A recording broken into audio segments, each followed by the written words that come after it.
तक तो ये भी पता नहीं है वो कौन लोग हैं, कहाँ के हैं जिन्होंने ये पिटीशन की है। और ऐसे थोड़ा ही होता है कि कोई भी उठ के जाके सुप्रीम कोर्ट से कोई चीज़ लाएगा।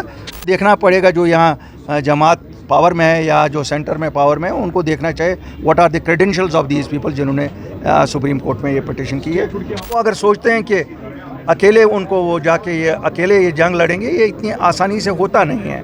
आज मैं जम्मू कश्मीर के सभी लोगों को और मुल्क के लोगों को मुबारकबादी देता हूँ 79th इंडिपेंडेंस डे की, जहाँ एक तरफ ये खुशी का दिन है, वहीं दूसरी तरफ चूँकि कल हमारे किश्तवाड़ में एक हादसा पेश आया जिसमें काफ़ी सारे लोगों ने अपनी जानें गंवाई हैं। मैं उन लोगों के लवाकिन से इज़हार हमदर्दी करता हूँ और दुआ करता हूँ कि अल्लाह उनको सब्र जमील अता करे, और जो मिसिंग अभी है दुआ यही है कि वो ज़िंदा पाए जाएं। मुझे नहीं लगता है कि ये सुप्रीम कोर्ट का मूव कोई ऐसा है, क्योंकि अभी तक तो ये भी पता नहीं है वो कौन लोग हैं, कहाँ के हैं जिन्होंने ये पिटीशन की है। और ऐसे थोड़ा ही होता है कि कोई भी उठ के जाके सुप्रीम कोर्ट से कोई चीज़ लाएगा।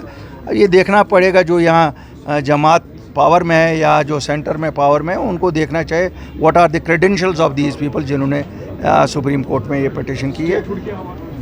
देखिए, जहाँ तक बात मायूसी की है, वो तो मुझे लगता है जम्मू कश्मीर के सभी लोग आपको मायूसी मिलेंगे, क्योंकि सब चाहते हैं कि स्टेटहुड मिले, लेकिन उसके लिए एक बाज़ाब्ता मुझे लगता है उनको एक रोड मैप बनाना चाहिए था कैसे वो प्रोसीड करेंगे।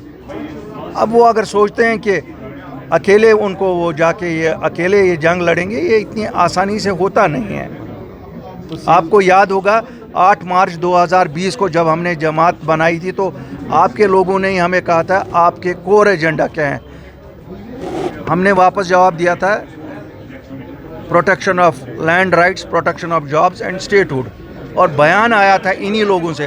तब ये PhD का मुखड़ पहने हुए थे कि साहब अल्ताफ़ बुखारी दिल्ली की को बेल आउट कर रहा है, स्टेटहुड तो उनको देनी है। क्या दे दी? आज तो ये मायूस हैं। जब हमने कहा था अगर 5 साल हमारे साथ हाथ मिलाया होता तो इलेक्शन से पहले लाते। People's power is the biggest power. If they can't use this huge mandate to get what is due to us, तो फिर अल्लाह ही हमारा हाफिज़ है। हमने ये भी कहा उन्होंने 5 साल क्यों ज़ाया किए?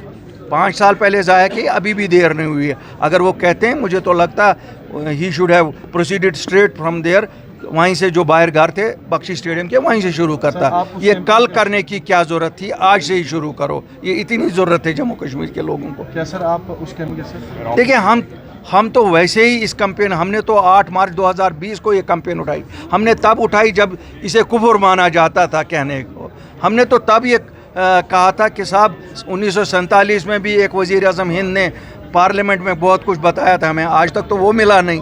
तो हमें तो ये पता थी कि ये लाने के लिए एक बहुत मुनज़्ज़म तरीके से हम लोगों को एकजुट होना पड़ेगा, और ज़रूर मिलेगा, हमारा हक है।